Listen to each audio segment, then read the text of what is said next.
Hey everyone, you're listening to Goddamn Gamecube, a podcast where we discuss video game franchises and video game industry topics that we're passionate about. Today we're going to be discussing the Resident Evil series, all the main entries. I can imagine that this will take a few hours to get through all the entries, so we're going to be splitting this episode into a couple of pieces. I think, with this podcast, the goal here is we're going to try to be informative and funny. I'm going to try to analyze these games as objectively as I can, but sometimes I feel like my emotions are going to get in the way. A lot. Especially with this franchise. Yeah. I don't know why we decided to start with this one. I guess because I just played it, a lot of them for the first time recently. You have a little bit more experience. Yeah, so I think this is really going to be, would you call it a retrospective on really the main entries in the franchise? I guess so. That and kind of seeing successes, failures, what we hope for the future, what we still admire about it. I don't know. Yeah, so it's best to start from the beginning. So, Beppe, if you want to kick it off, let's do it.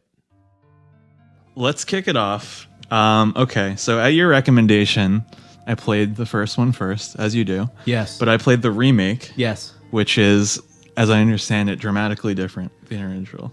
Yeah.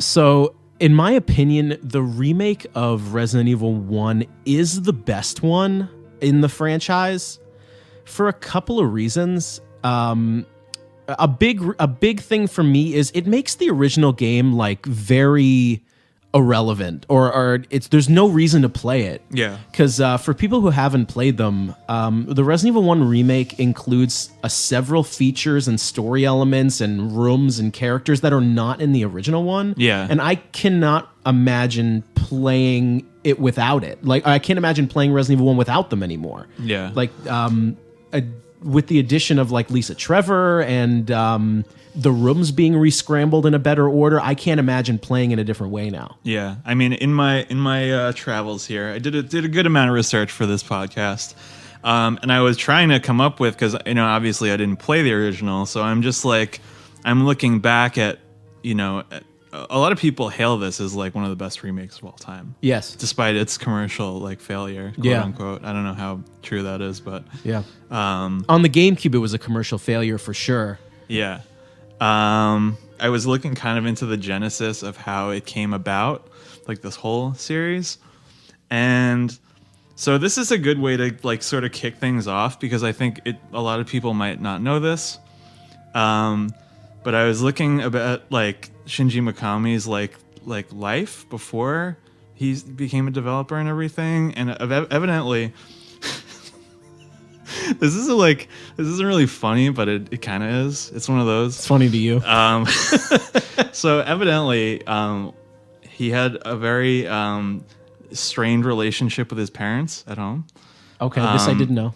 So apparently, one night in particular, this could have been an incident. It could have been a pattern, but his dad found out that he didn't do his homework, and he woke him up in the middle of the night. He said, okay, get up. You didn't do your homework, get up. He was like, okay, this is all in Japanese, but I'm going to do my best impression here. And he said, okay, so I'm getting in the garage. I'm going to turn my car on, get in the garage in your pajamas. Okay. And so he's like, okay, stand in front of my car. And he did. And he turns his car on, and he slowly starts to drive forward. And he chased his son through their neighborhood in his car. Why? Like, getting faster and I guess to punish him. But this is like, it makes perfect sense why. I mean, like, that would fuck anybody up. But like, that's like a great like example of like, I want to like recreate like how fucking scary my childhood was. And it was a direct influence for a Resident Evil 7 boss that I think you and I have different opinions on. The guy chasing you in a car. But I mean, like, okay, so that's like, I figured that would be a good like nugget to kind of include, as like, this is, the atmosphere. Like, that's like a very tormented mind that is coming up with this. But in addition to that like kind of atmospheric feel, the only thing that I was able to like piece out that the remake kind of doesn't have, is that a big influence for him in making the first game was The Shining. Oh. So he kind of wanted the mansion to look like the Overlook Hotel, and it does in the original, but it doesn't in the remake. Like like the hotel looks very vibrant and colorful, and like the mansion, I mean, in its limited graphical capability, the original definitely does that. It has that like the red carpeting and the white walls and stuff like that. And the remake, everything is a lot more like subtle and toned down. That's like really it. But I mean, like, besides, when I think about The Shining and Resident Evil 1, I don't find any comparisons between them, or not really. Just like tense. Yeah, there's not a lot of like jump scares. No, and like when I think about The Shining, I think about the elevator and the blood and like I don't see that in Resident Evil 1 at all. I mean, then again, with the limited technical capacity of the original game, that's probably very hard to put into a vision. I mean, it could have probably also just been a very kind of basic visual comparison, like between the environments. But I mean, because I was looking at what they focused on in terms of what do we focus on? How do we make this game better? And something, I mean, like they were talking a lot about having variety in the zombie models, and you definitely do see that. Like there are a lot of like you don't notice like the same, like it happened a lot in the Resident Evil 2 remake where I was like, okay, that's the same guy, you know. Like, you're referring to the Resident Evil 1 remake zombies, not the original, where you're talking like you see different office workers, laboratory people. Yeah, different. You notice there are no women. No, I didn't notice that. There are in the 2 remake. That's true. There are no women zombies in the Resident Evil 1 remake. There are none. But that, you know, you are right though. When I think of then again, when you talk about video games, you do have to kind of suspend your belief in reality that, okay, if this is a mansion with bedrooms, there aren't enough bathrooms. Like, well, yeah, and like, I just thought it was interesting that they decided like we need to at least strive for that, like less repetition of like the same looking people. No, it's definitely interesting. And I didn't. In terms of, you know, like zombie design or how the mansion is designed, a big strength of the remake, I think personally, it was reshuffled in a way better format than the original one. Yeah. You know, the certain rooms that were added and are in different places, I think make more sense with the layout of the mansion, personally. I mean, it also, like, it sucked me in. Yeah. Like, it's, like, the atmosphere is super tense. You know what's, like, it's stuck with me despite not reading, like, a ton of other people. Like, when you're in the first room that you have the typewriter, like, the dining room or whatever it is, you just hear that grandfather clock, and it's just like, oh, my God. Tick. It's like, it burns itself into your brain. Yeah. It's like, it's very, like, okay, your time is limited here. You know? Right. There's a lot of, like, little things that make it a more, I don't know, immersive experience. Like it's like so unlike so many games where you can run out of ink ribbons, you can run out of herbs, you can run out of ammo. It's all finite. And I think personally for me, I do regard this as the best game in the franchise. And a big reason for that, there's no objective marker at any point in the game. No. It doesn't tell you where to go or what to do. You just know that you have to get out of the house and you can't go through the front door. Yeah, that's another thing. Is that like I made that mistake, but it's like it punishes you for, like, you know, you got chased into the mansion by dogs. Yeah, why if would you open the door, that? there you go. Yeah, why would you do that? And I thought that was great. That's a big strength of this game. Where what I want to kind of the same subject matter in the Resident Evil 1 remake, you do get punished for playing the game poorly, which I think is very, I don't want to say cool. Is that the right word? I think it's very fitting. Example, there are certain hallways, if you go through it once, there are no enemies. If you have to backtrack, you know, dogs are going to jump through windows, zombies are going to come through. But if you can do it once, you are rewarded for playing better. Yeah. Or alternatively, like that does happen, but oftentimes you're rewarded by finding shit that you did before, like, you know, herbs or whatever the fuck reward you're getting. How do you feel? I mean, I think still looks amazing. I mean, I played that Xbox One port. think you did as well recently. Mm-hmm. But, I think I've actually played it on every console it was released on. Yeah, I don't know. I have no comparison. I didn't play it on GameCube, but I thought it looked fantastic. Yeah, I don't think as a kid I really understood how good it looked in 2002. Yeah, when it came out, which is amazing. Like it came out 17 years ago. Yeah, and I think it is the best looking game on the GameCube. Yeah. If you ask me, in terms of a game that looks, I don't want to say there's a big gaming word, photorealism. Yeah.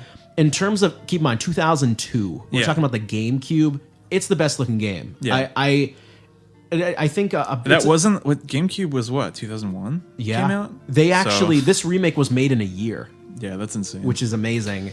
What it really is a testament to the pre-rendered backgrounds and everything being drawn out, or by drawn out I mean everything was done by hand. Yeah. And Capcom only shows you angles they want you to see, which means not only do they save they save memory and in the hardware standpoint of it running well. Yeah. The game still stands up today because they were able to put much more.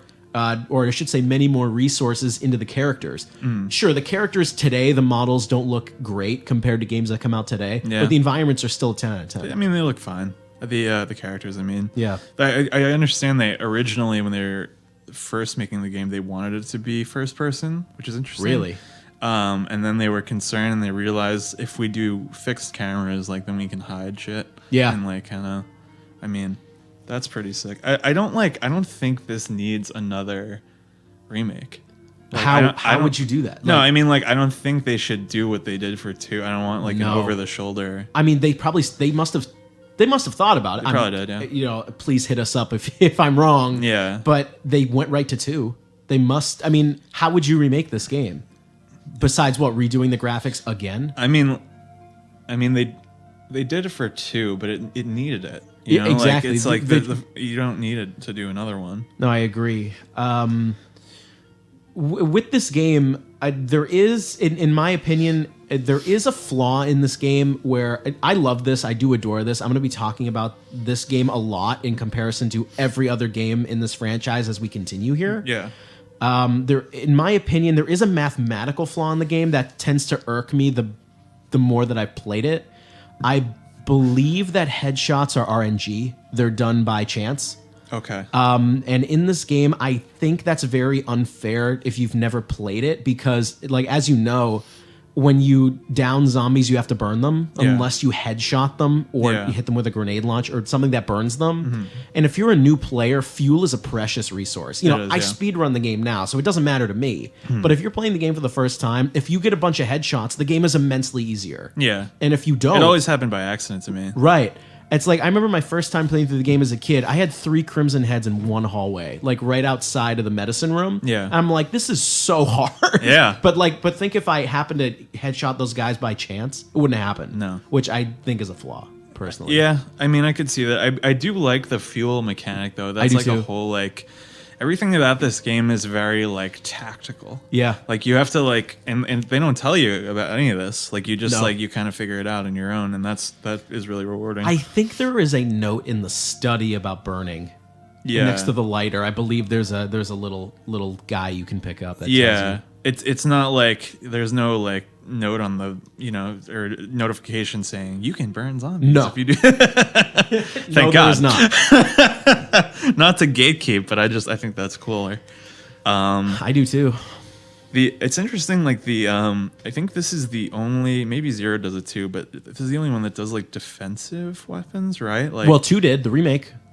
Right, but then the knife as it was you could use it in other ways. Yeah, it was the first. It was the first Resident Evil game that had a defense item mechanic. It's kind of like a panic thing. It's you just have a reserve of these things, and you can just. It does make it a little easier. Yeah. But it's interesting. We're going to be talking about the Resident Evil 2 remake, later on. Yeah. But I do tend to prefer the Resident Evil 1 remake of how they did defense items better. Yeah. Where, okay, you're given a stock of them. When you use it, you lose it. Mm-hmm. But I actually found this out recently. I've played this game for 17 years. So I put a defense item in a zombie's head, and then I blew his head off with the shotgun. You can get it back. Oh, really? I did not know that. That's interesting. Yeah, it's a very subtle thing. I do like the grenade in the mouth business. Yes, and it actually explodes on its own too if you wait. Oh, okay. Which I did not That's know. dope. What I think is really funny. Actually, you can get hurt by the fire if you burn zombies too. Which is really funny. I mean, yeah. Why shouldn't you? Yeah, why shouldn't you? And I think that now that you just said why shouldn't you, Yeah. this game really checks off a lot of boxes in terms of. It is a video game, so sure, it's fiction. Yeah. But it checks off a lot of boxes of it. I'm immersed in this game. Yeah. Where okay, there are zombies. Okay, there's a virus. Okay, it's not. Okay, it's a fiction game. Yeah. But it is based in reality, and other games in this franchise are not at all. And it's a huge problem. I mean, yeah. This and to a lesser extent, 7 Yeah. are pretty on the money in Anchored. terms of like keeping your feet on the ground until you get to the end of both of them. Right. But it's interesting you say that because I was looking at like their design philosophy was there was a conflict kind of between realism and what is visually interesting. Yeah. And I think that's such an interesting tightrope to walk. Yeah, I agree. There are also, I'm going to be talking about this game a lot. There are some other things that this game does that no other games do in the franchise that I think are very neat. Yeah. In this game, there are certain bosses where you can just leave the room and come back. Yeah. Where I think it really is a testament to how the game is designed as a whole. Yeah. You might be running around with nothing, or you don't have many resources. And in Resident Evil 1, okay, like the Yawn, the snake. Yeah. You can walk into the room. You need to get the death mask in the first encounter. Right. But if you don't have the resources, you can just leave. Yeah. You can just go in. And again, why shouldn't you be able to? Yeah, it doesn't make Was the sense. snake Like- gonna like open the door? Yeah, exactly. And there are, I am really not looking forward to discussing Resident Evil 0, how they don't do this. There's Yeah. so many times where in other games in the franchise, the door locked behind me, but I'm not prepared to fight the boss, so I guess I have to reload my save. Oh, like the handle breaks or yeah, whatever? it's so immersion breaking. And Does that happens a couple times, not debilitatingly in 1, right? Where the handle breaks and you can't go through a certain way. I think that in the plant room that happens, Yeah. and in Yawn 2, I Okay. think. Isn't it interesting? Like I was a note I had here was how in later games it just like does not work at all. But you have like the snake and the plant and the giant shark, and they all like work fine. Yeah. like it doesn't like you don't really say this is stupid. It makes sense for some reason. I don't know Yeah, I why. mean, you're talking like the bosses in Resident Evil 1 make more sense. They're just tonally they feel like they belong. Yeah, and especially like you're bringing up the shark and the plant. Yeah. It is a little odd how there's a giant shark tank underneath the guest house. But Yeah. what does make some sense is, okay, there are other little baby sharks that hurt you. Yeah. And the big shark is in there, and you have to defeat it. And also, the plant's roots are in the basement. The Yeah. map makes sense. And you beat them in interesting ways too. Right. What's I think is like, I've never done this in a speed run because I'm too scared. Yeah. You don't actually have to finish off the shark. You can actually run by him and take the key. Right. Another great thing about this game, you can solve situations in multiple ways, and in the other games you really can't. And I Most of the think time, it's no. a testament to the franchise. Yeah. You know, whether it's you save Richard or not, you save Rebecca or not. Yeah. You know, did you choose to leave the snake room when Richard was still in there or not? Mm-hmm. And it's interesting, and they don't do it again. No. Not to any consequence anyway. No. I was gonna ask you about how you feel the Lisa subplot adds to that.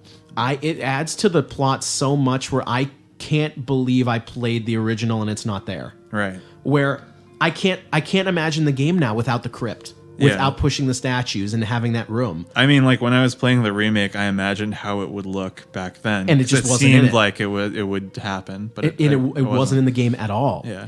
And I can't imagine, like, I remember when I was a little kid, when I played Resident Evil 1 for the remake for the first time, Right. and I walked up to the gate, and you know, in the front foyer, you can walk up to the gated doors where you put the crests in. Yeah. You go to open it, you just hear her screaming in the back, and I'm Yeah. like, oh, that's coming. Like, what is that? I can't imagine the game not having that now. Yeah. I can't. No, it's just was very successfully woven in. Yeah. It's just like a sad little side story that adds some dimensionality to it. Because I was gonna say, kind of rolling into the characters a little bit. Yeah. To sort of go back and forth with two a little bit here, I understand that the reason they wrote new characters was because they felt they couldn't do anything else with Chris and Jill. Yeah. Because they're like, one of the directors said, well, their only goal was to get out of the mansion. And that's kind of it. Like, in this game, that's it. And it's interesting too, because I don't know. I mean, they're kind of different, but not like, I mean, like, you're talking the Jill versus Chris adventure?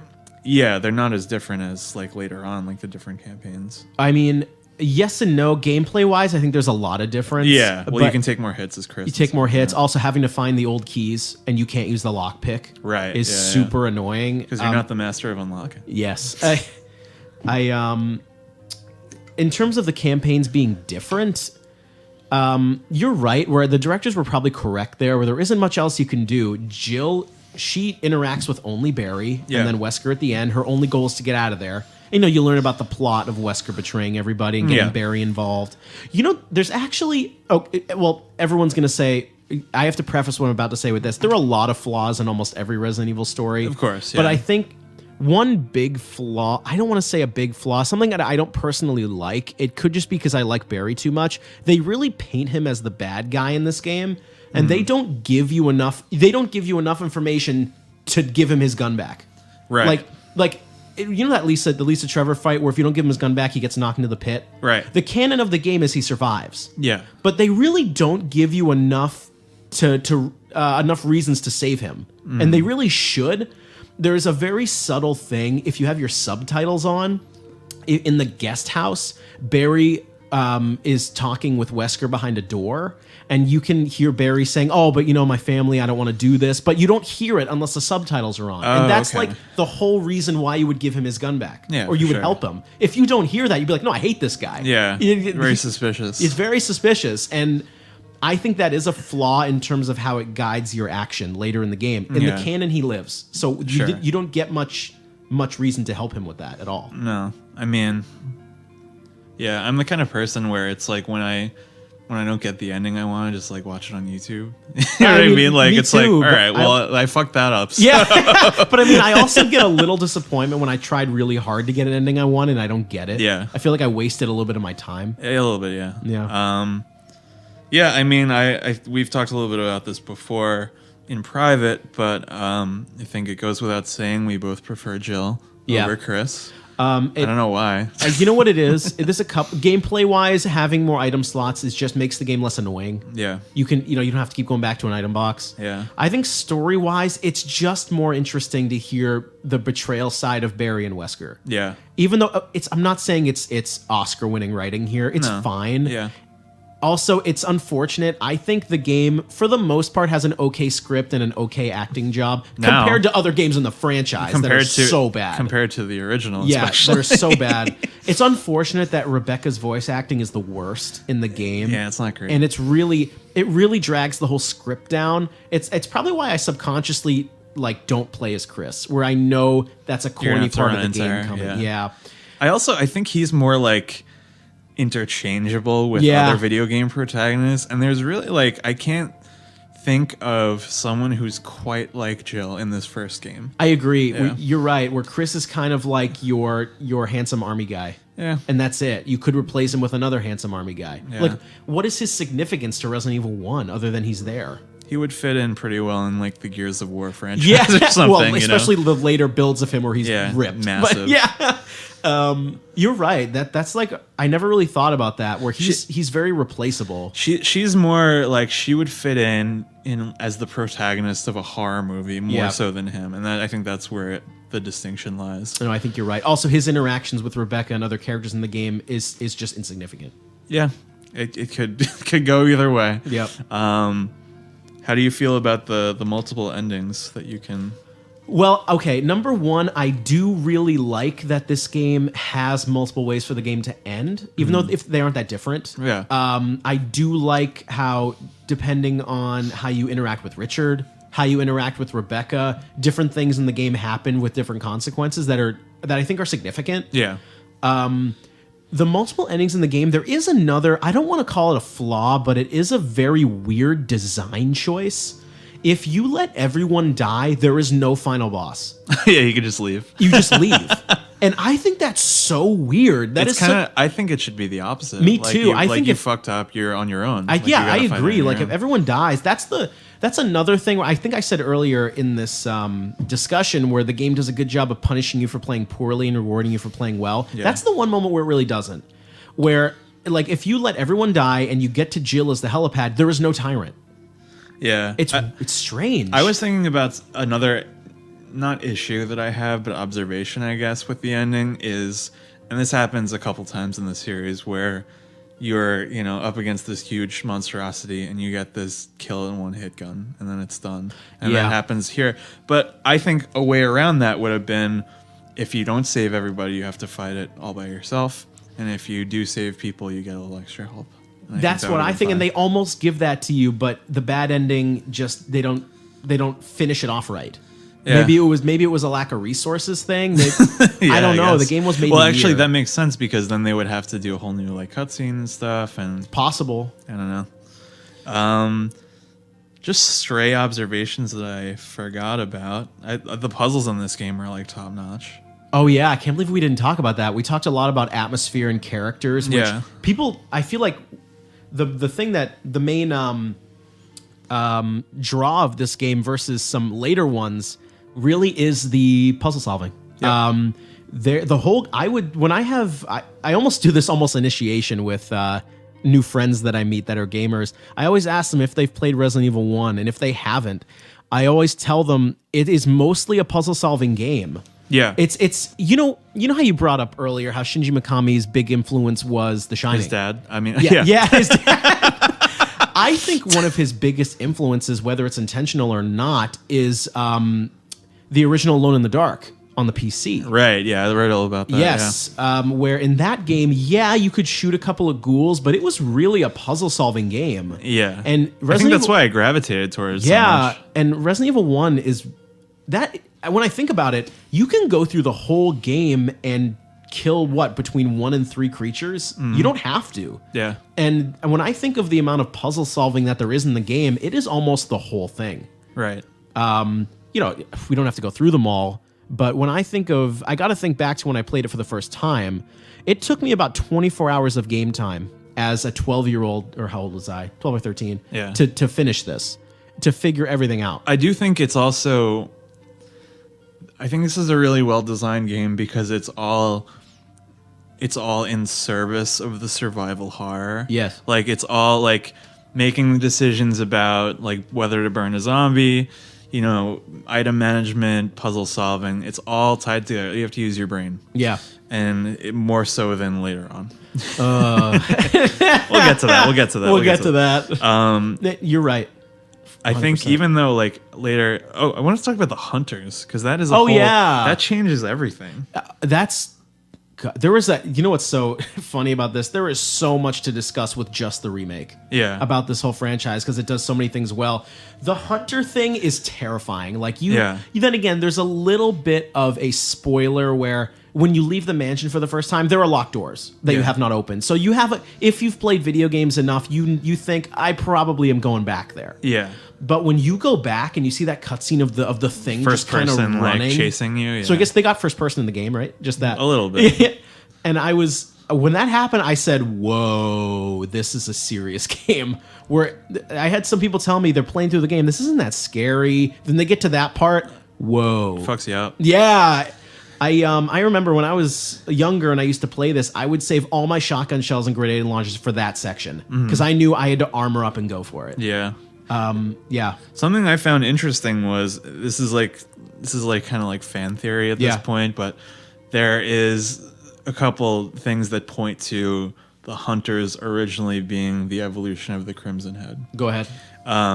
There's a note somewhere where they describe a skinless gorilla-like creature and the original appearance of the hunter and the beta or whatever, like the footage they've released of like making of behind the scenes, is like the hunters looked like they didn't look lizardly at all. Like they were like more simian and that kind of thing. I think they reused that for Zero. Yeah.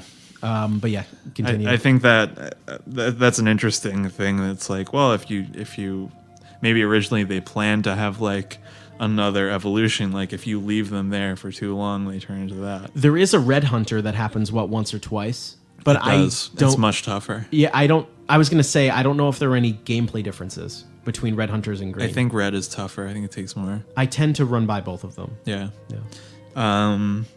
The chimeras are very interesting. Yeah. In the lab. Yep.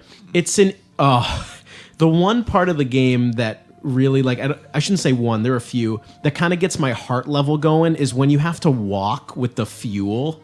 And remember in the lab, and if you run, you die. Yeah. But there's always a chimera hanging from the ceiling in front of where you have to put it. Yeah. And you really had to kill him before you get it, or else it's a % chance, just so you know, of you dying from blowing up. It just increases. But if you fire the magnum, it's a very high chance you'll die. And like, it is such like a goofy part of the game, but it is. But it's like it makes sense that if you know that you're gonna have to go there, you would want to try to clear it out first. I have to check my math here. I believe chimeras respawn infinitely. Really? Okay. I don't think you can kill them all. You can kill the one next to the fuel and he does not respawn. Right. I know that. That's cool. I mean, that's later on, right? Like it's like very towards the end. That's almost the last 5 or 10 minutes of the game. Yeah. I mean, I was talking to somebody about just sort of starting to wrap it up, like that I think the mansion and all the spookier parts are a lot more engaging than like in every game. That like the scary like early stuff is always more interesting than what happens afterwards. But the reason that it happens, or so I believe, is because another thing that Mikami was inspired by was it's just a movie called Zombie. Like it's just called Zombie. I never heard of this. He was annoyed because they didn't explain where the zombies came from. Like they're just there. And me personally, I could give a shit.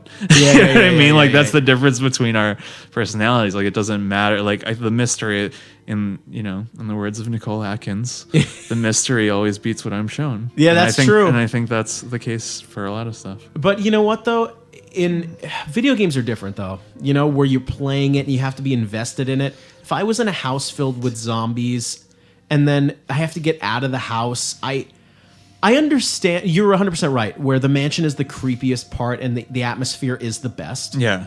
But I understand where, especially when you kind of have to wrap the whole thing together, where Wesker is trying to betray everybody, and that means, okay, maybe he flew everyone in here on purpose. There's got to be something else going on here, and and it's really up to the director to be like, how much are we gonna get into this? And they give you the whole thing. It's a personal preference thing. It's something that had they, I mean, like they probably thought that like, all right, we're gonna do this one game and that's it. They had no idea how successful it would be. That's true. So I mean, if you only get one shot, if you're planning a franchise, that's something that you can like save for a later. That's a really good point. I tend to forget because the Resident Evil 1 remake is so perfect. Yeah. It was originally the original game. Yeah. And if you only get one crack at it, you might as well go for it. Mm-hmm. Yeah. So I mean, it's not a fault. It's just a personal preference thing that I don't find like the lab sections of these games very interesting. You're right. I don't have an argument there. With the original, you know what? Now that you say that, I think there's actually a worse section. It's the cave. Yeah. I think the cave section is the least engaging because at least I know in the lab, all right, man, we're getting to the end here. Let's go. The cave, it almost... Even though I love the Lisa Trevor edition, the cave feels like we just put you all the way through this to get a circle wood thing. Remember that? That's the only goal, is you get into Lisa's bedroom cave and you get the circle thing. They could have incentivized it a little better. Or just not had it. Either or. Because Enrico could have gotten shot anywhere. Like, it didn't really matter. It's true. Yeah. I mean, do you have any other thoughts? Closing thoughts on the remake? Closing thoughts on the remake. I do think people do have differing opinions than me on this of what is the best game in this franchise. Yeah. I think in terms of, you guys got to give me this here. I mean, you don't have to give it to me, but I'm going to argue for it. The Resident, the series really goes in two directions. It goes, you talk about the classic Resident Evils, or you talk about the actiony ones, 4 and on. This really is the best version of a classic Resident Evil game. Yeah. 0, 1, 2, 3, Code Veronica. This is the best one. Oh, yeah. And I would have a hard time believing anyone who thought differently. Yeah. I mean, I know 2 is very, very celebrated. Yeah, some people really like it. It depends because I don't know how, because I didn't play the original 2 either, so I don't know how much of an improvement that one was over 1. We'll get into that. I think there is some column A, column B, and that's not a pun on how badly they did the endings in 2. Okay, We'll get to that later. But no, I agree. I mean, it's very top of the shelf for me. Yeah. Up until very, very recently, it was my personal favorite overall. Yes. We'll get to that later.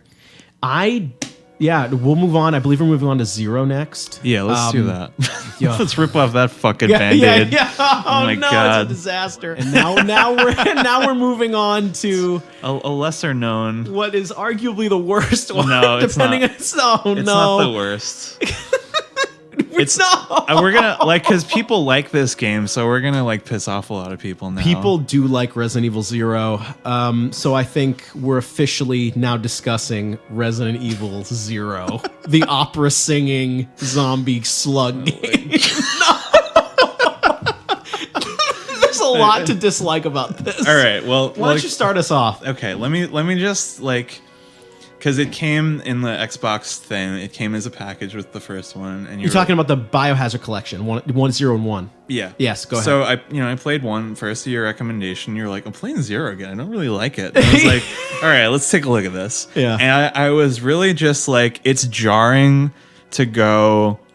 I mean, we're gonna get into the nature of prequels here a little bit. Ugh. So, I think the most successful prequels are surprise you, and they tell you things that you didn't know you wanted to learn. Yeah. This reveals very, very little. Surprisingly. If I interrupt you briefly, Yeah. it reveals one thing poorly. Okay. That Rebecca runs out of Resident Evil 0 with a ton of guns and ammunition, and she's the queen. And then she shows up to Resident Evil 1 with nothing. And she acts like a complete noob. Yeah. I think her official, she's not... She's like a scientist. She's like a college, grad student, I think. She's 19 or 20? Yeah. In this? So it makes sense in 1 that you have a person like that. I am so fucking lost. What is happening? I'm just the medic. Right. This one, she is the star. She's the main character, I will say. I'm shaking my head. Yeah. she is our lens with which we view. She's part of the Bravo team. They have the opening cutscene where an opera singing leech man unleashes his horde upon a train. No. And it's to go from 1, which is, there's some crazy parts, but it's generally kind of a grounded zombie tale. It's grounded. Within reason. Yeah. You go from that to this, because it's all right, I don't know who else would play them like this, like I did, but it doesn't make no sense to okay, well, I want to find out how this happened. I want to go back to what happened before. And so I'll play 0 next. And it's oh, there was a slug attack on a train. But then slugs have nothing on any other. They aren't involved again ever. But right? they until the end. I'm talking about they aren't involved in any other entry in the franchise. No. But wait. No. I believe you see one of that looks like the one in a microscope in a later game. Okay. Under a lens, sure, a little nod just to fine contextualize it. What's the guy's name in this one? Is it Marcus? Yeah. Is this one? Okay. Yeah. So that's him, right? He's or it's his image, because they kill him, and then his leech slugs, which I think what really bothers me is they are designed to look very science fiction-y. They look like Alien. Believe it or not, this was actually the first Resident Evil game I played. Really? As a kid. What did you think then? I liked it as a kid. Well, of course, because you hadn't played. It was the first one that I played. I think I'll take just a step back here before we go into like how many problems this game has. There are a lot. Yeah. This game is very. I'm gonna like really sigh and like shake my head a lot when we discuss this game. Yeah. Because there are several things that, in my opinion, hindsight's hard to judge. Yeah. There are several things that I think could have been very cool about how this gameplay was designed, but it goes in the complete opposite direction. Like, it is the only game other than Resident Evil 1 that has that art style. The Remake and Zero have the same. I mean, I'll say this. It looks fantastic. Especially... I was like, I took like a video to send to somebody as like, when did it come out? Like, it came out 2003? I believe it was the next year. Yeah. And you're like on the train when it's moving and the rain's like whipping at your face. I'm like, holy shit. Yeah, this came out on the GameCube? Yeah. But I mean, I know they probably touched it up for the Xbox. Can you imagine how many resources were put into that dumb section of going on top of the train? And they, I don't even want to talk about it. Well, here's the thing. What surprised me was that it was originally for N64. Yes, it was an N64 game. And then it kept getting pushed back and pushed back. It was like too technically demanding. And I think an aspect of that was the partner swapping system. Yes. Which is a good idea. But why isn't it a co-op game? It's a good idea, but it's not a co-op game, so it is completely wasted. Yeah, and it doesn't. It makes the game. It makes like. It makes for harder. It does make harder, but it's like, I think that's an interesting way to solve puzzles, is that you can have, I think it's impressive that for the time that you could have someone in a completely different room and have it happen contiguously. It's a testament to the GameCube. Yeah. For that to happen. Very powerful. Yeah. It's weird to think Nintendo was the king of graphics at one point. But I was watching a different YouTuber's retrospective on Zero recently, and she brought up a great point where there's almost no reason to separate the characters unless the game makes you.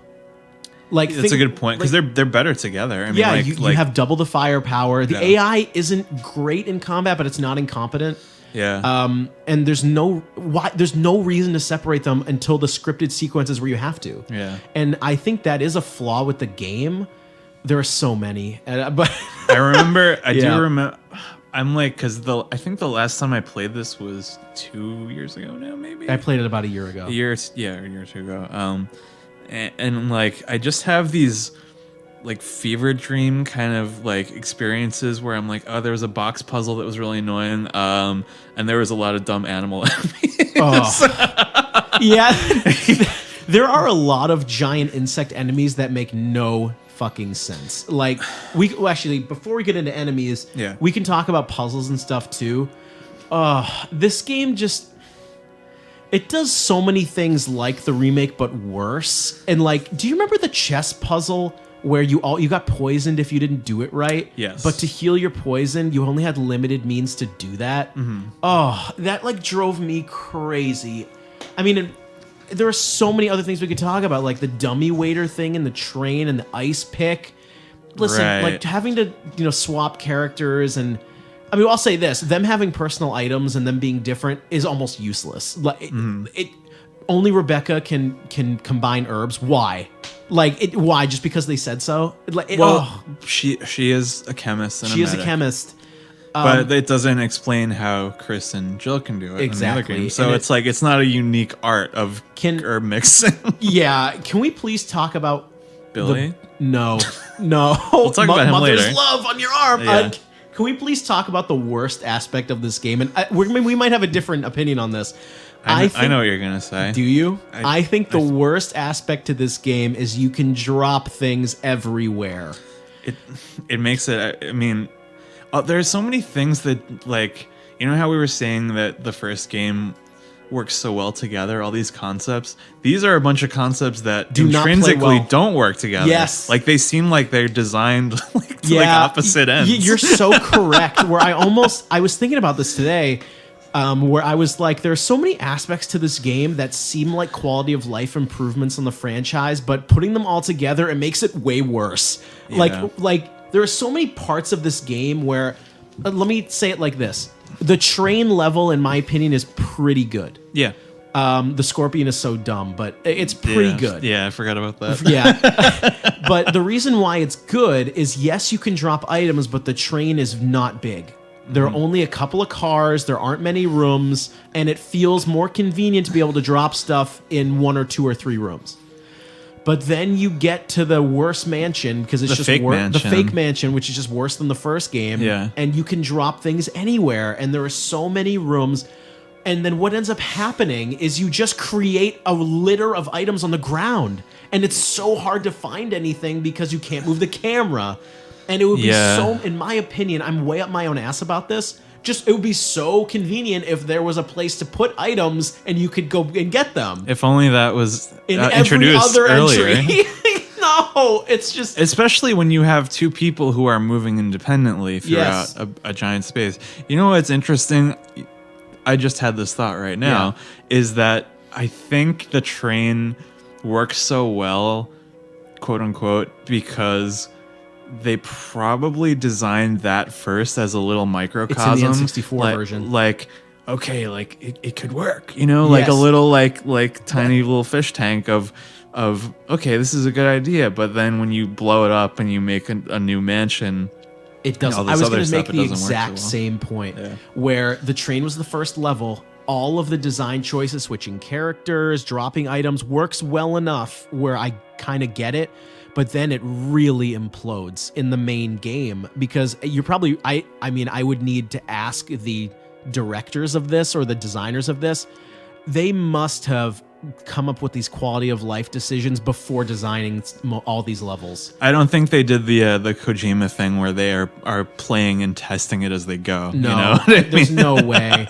It's just and they wouldn't have run into they would have run into all these roadblocks that are like make it less fun. And you know what? I almost have to bite my tongue here, but I'm not going to, because they did it so badly. Yeah. You can actually get back to the first room in the mansion at the end of the game. So, okay, I didn't have to bring all my items from a main place to a main place to a main place, I guess. Ugh. But they technically make me eat that a little bit, because you, at the end of the game, you can get everything back. But you don't know that. No. And it's just like you think that you have to bring all... Oh, I remember so many points in this game where I said, okay, now I got to take 30 minutes and get all my items from this main plot point to this main plot point, and it's so annoying. Yeah. Why? Like, there's no way that during testing they didn't think about that. How?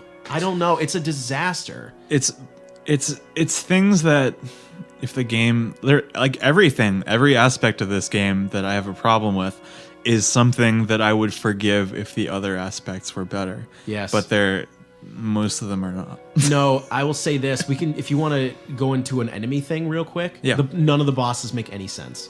None of them make sense. I have written here giant bugs, spiders, monkeys, bat, and frog. Can I tell you something? Yeah. The scorpion on the train makes no sense, but I almost forgive it. Wait, why was that there again? I think, I could be wrong here. I think they show you a small picture of a cracked fish tank. Okay. Where a scorpion may All have right. been. I think that's generous. These are like things that we could have looked up, but fuck it. Like, do you know what would make much? Yeah. Do you know what would make much more sense? I'm gonna make a design change right now. You want a mini boss on your train. What's it going to be? Ready? They give it to you the wrong way. They should not have had the scorpion. They should have just made the leech man a mandatory kill. You can leave the room. Remember that part with Rebecca where you can leave the room? There's the captain and he's all leeched out and you can just leave. Oh, yeah. They should have made that mandatory, and that's the boss. Okay. Because it reinforces the virus thing. Yeah. And he's a real guy that you've seen in cutscenes. It makes some sense. Yeah. Why is there a scorpion? This is something that becomes a problem much later, is giving you incentive to fight and kill bosses that have pertinence to the story and your own experiences. And then like they're just like, right, no, it's like, let's just drop a giant bat in the Don't mix. talk to me about the giant bat, because I That's the funnest one, No. right? No, it's I'm not. going to talk about that next. The one thing I do want to talk about first, it's another bad boss. There are several in this game. Yeah. Do you remember, like, way early on, I think they call the mansion the facility, or the training facility? Yeah. Do you remember the giant centipede that just grabs Rebecca and you just kind of have to chase it with Billy and shoot at it? Oh, Do you remember that? Yeah. What I hate about that is, like, the weak point of the centipede is the front, but he's holding Rebecca in the front, but you can't shoot her and kill her and get a game over. It doesn't make sense. That was like, you know, in their internal logic, they were like, oh well, it makes it very tense because you can't hit Rebecca. You gotta be careful. And it's like, oh, this is just frustrating. No, it's so frustrating. And here's the thing: what if Rebecca has all your items? What if she has all the guns? You can't do anything. Oh God, that's why I have to go back to the remake of 1 for a little bit where they let you leave boss rooms, most of them, because it's the beginning of the game. Like, you might not have anything with you, or big solution, all our items are on the ground. You can just pick them up. Oh, you know what I just remembered? The first time I tried to play this game, I lost the scorpion and I lost all my progress. Jesus Christ. So that's why it put me off, like, playing it for a while. I was and you like, unfortunately all right. were playing the best part. Yeah. I mean, before we completely shit on this game, we already are, but it's I thought the train segment, beyond it being pretty good, it's kind of tense when you're timed and you have to run to one end of the train as one character. Mm-hmm. Also, big flaw, why would you not send Billy everywhere? He's better. Yeah. He shoots better, runs faster, and can take more damage. I guess because he's a more obnoxious character and you don't want to be around him. That's Rebecca is voiced so poorly that I would almost argue like against they're like that. The same. They're so bad. That annoying little fucking dangling handcuff the whole time.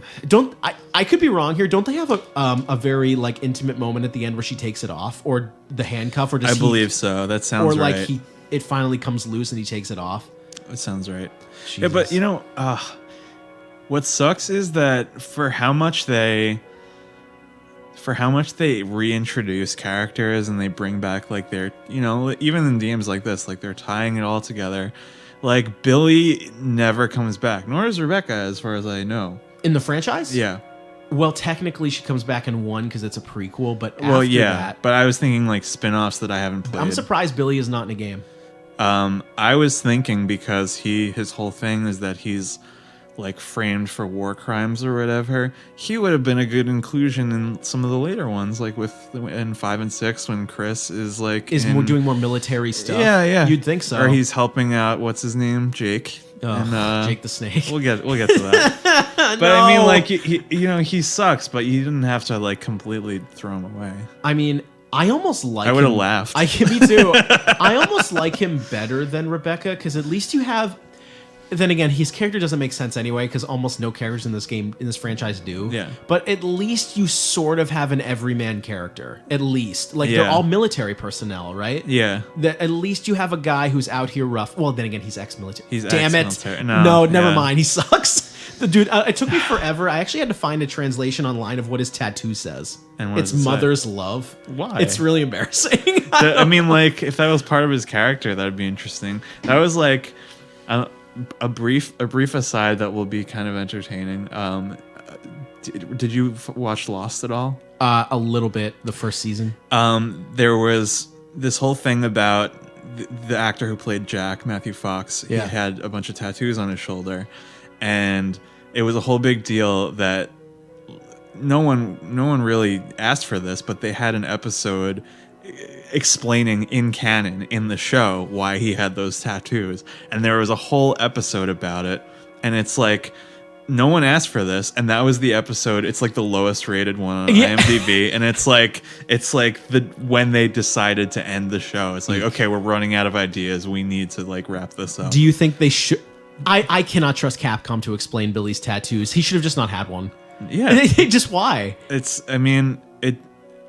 I know characters have tattoos, but his is so obnoxious. Like, it's really like... It's bad. It's like, I'm face. a criminal. Yeah.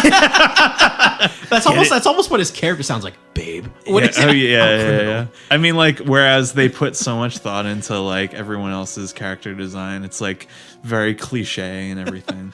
I'm just thinking about someone listening to this being like, dude, I fucking love Billy. What are they talking about? Dude, I mean, here's the thing. As a kid, I really liked Resident Evil 0 because it was the first one that I played. Yeah.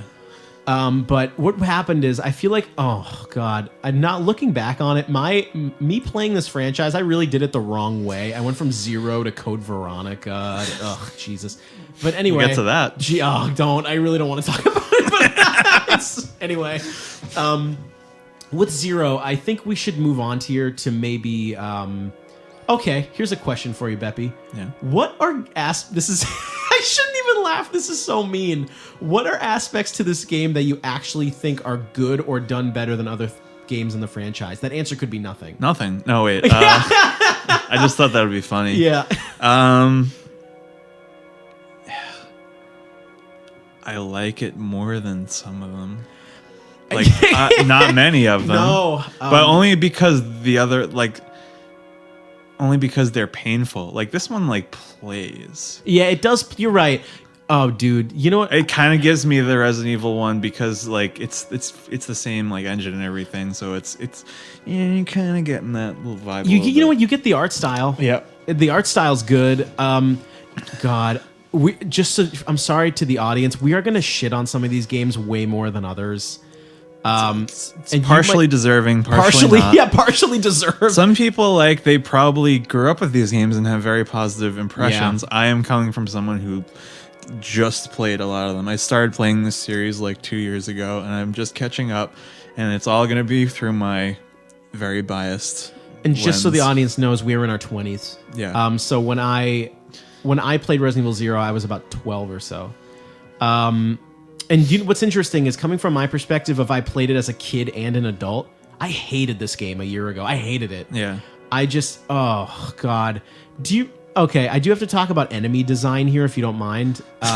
Okay. Because the bosses are all bad. We could keep talking about that, but we got to talk about how bad some of these enemies are. Okay. Because the leech men, and this is almost a positive of the franchise, but they do it so poorly in this game. You do get improvised weapons in this game, sort of. You get Molotov cocktails you can mix together. You can throw things. You Right. can throw items at which I don't. Not many games. In Resident Evil 4 you can, but not many games in this franchise let you do that, where you have different items that aren't ammo, guns, or knives. Right. And so I thought that was interesting as a kid, where, okay, I could make this fire item and throw it at things. But there is an enemy called a Leech Man that never has any benefit of killing, ever. Because when you kill them with bullets, they blow up and hurt you. And then they take like 3 or 4 cocktails to kill, and at that point, they've beat you to the point of needing to use resources. Yeah, so fuck it. Let's leave. Let's just leave. And it's done so badly. I remember... in Resident Evil 0, there is a bathroom you can go into in like one of the first rooms in the facility that literally has no benefit. Like, there are leech men in there that will probably eat your resources, and there's nothing in it. Why would you do that? Like, I don't know. Also, the whole hook shot thing. Sorry, we'll talk about that next. Go ahead. I was just going to say, I don't know how I feel about stuff like that, because it is that kind of balance between interesting and realism. Like, there probably would be rooms where there's nothing beneficial to you, but it's kind of like, why even include them? I don't know. It's just like a pain in the ass. There is, then again, but this, if we're talking about realism in Resident Evil 0, you've already lost. Yeah, like, it's true. It's true. It's like, so you might as well just make it make sense and have. It's just be like fun. There's no grounding in this game for almost anything. Yeah. It serves really no purpose. I don't think this. The game almost serves a narrative purpose of setting up Rebecca, but it sets up her character But she's completely so different. poorly. My last note here is Rebecca defeats a fucking tyrant. Yes. Which somehow... Can I tell you something about that battle that I also hate? What? Do you know what she does? She does a Mega Man roll and gets out of the way. You can't right. do that in the game. That's You right, can only yeah. jog and walk. Like, she's really acrobatic during this boss fight, and then you can't do that. Yeah. And, that was a trend. I don't know if it still is, but, you know, your character is... I hate when that happens when your character is capable of things that... in cutscenes that you can't do in the game. This game is guilty of a lot. Good design is not one of them. In terms of wrapping up our thoughts here about this game, I think it tries to serve Rebecca's character and really doesn't in a positive way. It doesn't explain much about the lore that you needed to know, besides if, you know, the Wesker working for somebody else thing where he says, "I'm leaving Umbrella," and it's like, okay, and then which doesn't go anywhere. And it's surprising to me that he never came back in the franchise as well. The Wesker? No, Billy. Oh, okay. It was like, well, okay, you could say that Wesker never came back. God, this as we know him. Yeah. I mean, Jesus, and the monkey enemies are so bad. This is like, I think, I don't know how many, probably a very small percentage of people would listen to this who haven't played this series. Yeah. Later on, it's going to matter because there are games that I don't want to spoil for people, but I think this is like a really entertaining like talking about fucking like, all right, so Resident Evil is this zombie game and they have giant monkeys and giant bats and all this insane shit. Dude, you really just have to see it for yourself. Yeah, like, don't play it, but just watch it. Listen, before we turn the page here into a game we liked, I do have to talk about, there is two things. If you could please, if my audience can grace me with two more rants about this game. What really bothers me, besides that all the bosses are terrible, the bat boss, where in Resident Evil, in the classic ones, for maybe you younger people are uninitiated, in the newer games, shooting is much more better. In these old games, you can only shoot down, across, and up, and you can't move while you shoot. There is a boss in this game that flies, and it has dozens of minions that also fly. And in this game, there is a lot of auto aim in all of these classic Resident Evils. It's meant to really, I think it does a good job serving the gameplay, where if you shoot close enough, it connects. But it's what they had at the time too. Yeah, but in this boss fight, there are so many monsters flying around, and the auto aim completely breaks down. You see Billy just like looking here and here and there. Oh yeah, it doesn't make. It completely breaks the game. Yeah. And you can't have both characters. It's funny to imagine this like trained soldier like flipping out, like he can't hold a target. It's like unreal. It's so funny. If you listen to speedrunners who speedrun Resident Evil 0, they say get the grenade launcher and just shoot grenades in the sky until it ends. That's what I did. It's so bad. Final thoughts on Resident Evil 0. I liked it as a kid. I think if it was a co-op game, it may have been more, I don't know what the right word is, palatable. Yeah. But because you have to manage everything on your own, all of these quality of life improvements are not quality of life improvements. They make the game worse. I was gonna say that is something that like people enjoy playing, like Resident Evil 5 co-op, even though it's ridiculous. Like that's fun. Like you're playing with somebody, but it's all you. Yeah. It's all your show. Yeah. And I think that's going to do it for part 1. We're moving on to Resident Evil 2 and 3 next. And as we like to say on this show, can we all get over the goddamn GameCube, please?